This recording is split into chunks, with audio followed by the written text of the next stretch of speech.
Eu volto com a Isabel Mega. Isabel, a gente já viu a reação do Congresso ao pacote de corte de gastos, mas em relação a esse adiamento da votação do orçamento, ali no Congresso teve consenso em relação a isso? Não teve consenso, muita resistência, muitos parlamentares tentando fazer, Márcio, com que o relator do orçamento, o senador Ângelo Coronel, do PSD da Bahia, ele voltasse atrás na decisão dele, que foi comunicada, já era quase meia-noite de ontem para hoje.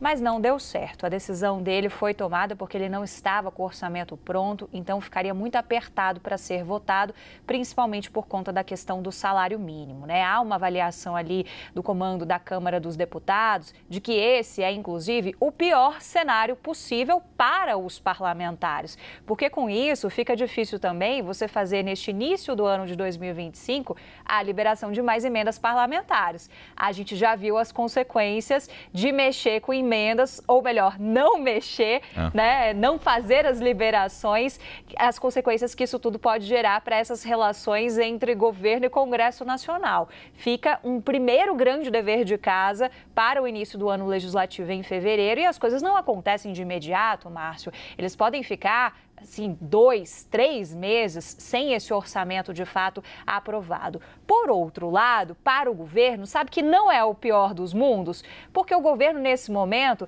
está querendo conter gastos. Não tem esse orçamento, então isso dá uma mãozinha, digamos assim, para o governo, porque não tem, né, como ficar gastando dinheiro nesse início de ano. Então, a dicotomia das coisas, né? Mas teve muita análise também ali dentro do Congresso Nacional de que você poderia ter alavancado mais esse projeto de lei orçamentária, deixado tudo pronto para só preencher a lacuna do salário mínimo, que era de fato o ponto mais sensível, porque o pacote de corte de gastos entrava nessa correção do mínimo, como a Thaís e a Gabi estavam explicando para a gente.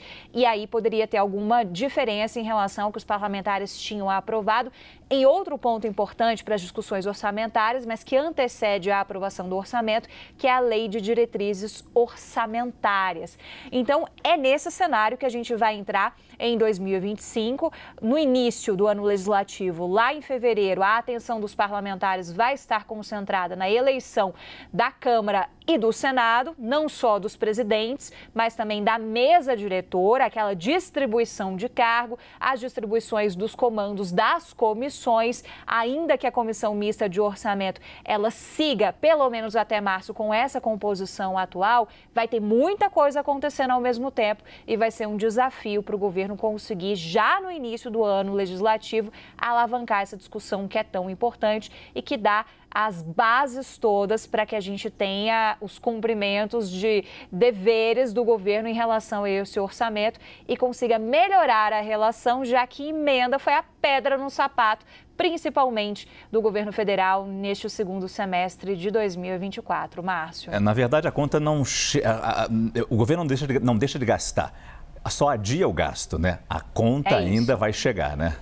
É isso. E sabe que outra impressão interessante que a gente teve no dia de hoje, de muitas conversas no Congresso Nacional, é que tem uma proposta lá na Câmara dos Deputados, que os parlamentares da oposição estão alavancando, que torna todas as emendas impositivas.